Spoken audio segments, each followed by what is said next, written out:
అన్నయ్య. అరే తమ్ముడు, అక్కడ ఉండిపోయావంట్రా, రా లోపల రా, కూర్చో. ఏంట్రా తమ్ముడు, చాలా రోజులకు వచ్చావు, ఏంటి విశేషాలు? విశేషాలు ఏం లేవన్నా. ఆటో రిపేర్కి వచ్చింది. 25,000 అవుతాయంట. నా దగ్గర 15,000 ఉన్నాయి. నువ్వు ఒక 10,000 సర్దుబాటు చేస్తే ఒక 3 నెలల్లో ఇచ్చేస్తాను. 10,000 గురించి అంత రిక్వెస్ట్ గా అడగాల ఏంటి? సరే ఇస్తా గానీ దగ్గరుండి ఆటో జాగ్రత్తగా రిపేర్ చేయించుకో. కమలా, బీరువాలో 10,000 ఉన్నాయి, మా తమ్ముడు తీసుకొచ్చి ఇవ్వు. సర్లే గాని ఒకసారి లోపలికి రండి. ఏంటి పిలిచావు? డబ్బులేమి చెట్లు కాయట్లేదు, ఎవరికి పడితే వాళ్ళకి ఇవ్వడానికి. ఎవరికి పడితే వాళ్ళకి ఇమ్మని చెప్పట్లేదు, వాడు నా సొంత తమ్ముడు. అయితే ఏంటి?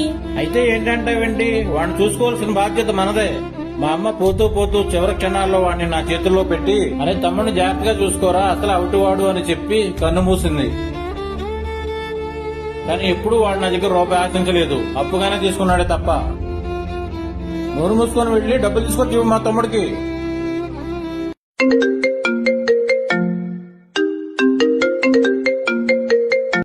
హలో, అక్క, నాన్నకి యాక్సిడెంట్ అయింది, హాస్పిటల్లో జాయిన్ చేసాం. అర్జెంట్ గా 50,000 కట్టమంటున్నారు.